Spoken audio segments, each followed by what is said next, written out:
ఇక వివరాల్లోకి వెళ్తే ముచ్చుమరి బాలిక గ్యాంగ్ రేప్ హత్య కేసులో కొత్త ట్విస్ట్ చోటు చేసుకుంది. కేసు విచారణలో మృతదేహం మిస్టరీని ఛేదించడానికి కొందరు పోలీసులు మొదటి ముద్దాయి పేణమామ హుస్సేన్ అలియాస్ ఏహోను అదుపులోకి తీసుకుని విచారించారు. ఈ క్రమంగా ఏహోను మృతి చెందాడు. అక్కడ మృతదేహాన్ని నంద్యాల జీజీహెచ్ కు తరలించారు. విచారణ సమయంలో ఏహాను భయంతో మృతి చెందాడా లేదా పోలీసులు కొట్టి చంపారనే అనుమానాలు వ్యక్తమవుతున్నాయి. ప్రభుత్వ ఆసుపత్రిలో ఏహాను మృతదేహం వద్దకు మీడియాను వెళ్లనివ్వలేదు పోలీసులు. సాయంత్రం వరకు ఏహాను బంధువులు ఎవరూ రాకపోవడంతో బేరసారాలు సాగుతున్నాయని ఆరోపణలు వినిపిస్తున్నాయి. అదేవిధంగా మాజీ ఎమ్మెల్యే అబ్బి వెంకటస్వామి ప్రభుత్వ ఆసుపత్రికి చేరుకుని మృతదేహాన్ని పరిశీలించడానికి రావడంతో అక్కడ మృతదేహం కనపడకపోవడంతో మీడియాతో మాట్లాడారు. అంటూ సంఘటనపై తీవ్ర ఆగ్రహం వ్యక్తం. సిపిఐకి కేసును అప్పజెప్పారని, ఈ రోజు ఒకరు మృతి చెందారని, రేపు మరొక మృతి చెందడానికి గ్యారంటీ ఏమిటని ప్రభుత్వ హాస్పిటల్ వద్ద ఆవేదన వ్యక్తం చేశారు.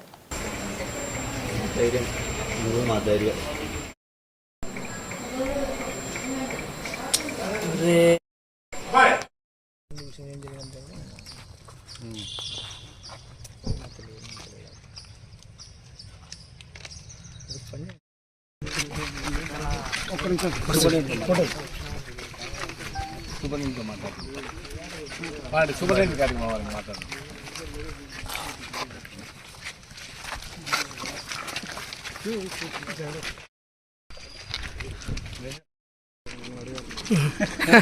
ఎందుకు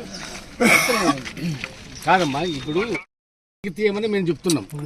సభ్య సమాజంలో ఉన్న అంత డిమాండ్ అంతా కూడా ఏంటంటే, మా డిమాండ్ అంతా కూడా ఏంటంటే నిజానిజాలు బయటికి తీయండి.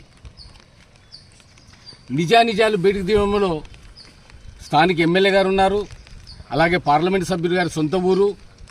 ఆ గ్రామంలోని నిజాలు తెలుసుకోకుండా ఇంకొక ఇప్పుడు కొందరు ఏమంటున్నారు లాకప్ డెత్ అని కొందరు అంటున్నారు, కొందరు ఏమంటున్నారు అదృశ్య సంఘటన అని కొందరు అంటున్నారు.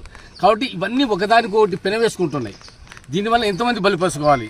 నిన్నగాక మొన్న ఒక సిఐ ఎస్ఐ గారు కూడా సస్పెండ్ కావడం జరిగింది. మళ్ళీ ఇప్పుడు ఒక హత్య జరగడం జరిగింది. కాబట్టి ఈ సంఘటనను పులి స్టాప్ ఎప్పుడు పెడతారు? మేము చేసేది కూడా ప్రభుత్వానికి డిమాండ్ ఏంటంటే, అలాగే ఎమ్మెల్యే గారు కానీ ఎంపీ గారు కానీ చిత్తశుద్ధి ఉంటే ఈ సంఘటన పైన, ఎందుకంటే స్వగ్రామమైనటువంటి ముచ్చుమరి గ్రామంలో జరిగిన సంఘటన కాబట్టి దీన్ని నిజానిజాలు బయటికి రావాలి అంటే ఖచ్చితంగా సిబిసిఐడితో ఎంక్వైరీ చేసినప్పుడే నిజాలు బయటకు వస్తాయి. లేదా మానవతావాదులు త్రిసభ్య కమిటీ వేయండి. అలాగే మీరు ఏదో ఒక పరిహారం ఇస్తాము ఇది అంటే ఇంకెంతమంది చావడానికి ఉండాలో. కాబట్టి ఏ పోలీసు వ్యవస్థ కానీ ఎవరిని కూడా మేము శంకించట్లేదు. మేము చెప్పే డిమాండ్ ఏంటంటే నిజాలు బయటికి తీయండి. ఎవరికైనా అన్యాయమే. కాబట్టి మానవ హక్కులు కూడా ఖచ్చితంగా ఈ సంఘటన పైన ఉండాలనేది కూడా నా విన్నపము. కాబట్టి నేను ప్రభుత్వాన్ని గట్టిగా డిమాండ్ చేసేది ఏంటంటే, మీకు చిత్తశుద్ధి ఉంటే ఈ ప్రభుత్వానికి కానీ ప్రభుత్వ నాయకులు కానీ చిత్తశుద్ధి ఉంటే ఈ సంఘటన పైన మొత్తం ఎంటైర్ ఎపిసోడ్ మీద మీరు సిబిసిఐడి వేయాలి. సిబిసిఐడి వేసిన తర్వాతనే నిజాలు బయటకు వస్తాయి. కాబట్టి ఎవరినో బలిపశువుని చేద్దామంటేగా అంటే నిజాలు బయటికి రానంత వరకు కూడా ఇలాంటి సంఘటనలు సమాజంలో పునరావృతం అవుతాయి. ఆ పునరావృతం కాకుండా ఉండాలంటే ఖచ్చితంగా నిజమైన వ్యక్తులకు శిక్షింపబడాలి, వాళ్ళకు దోషులుగా నిర్దేశించబడాలి. అదే నా డిమాండ్.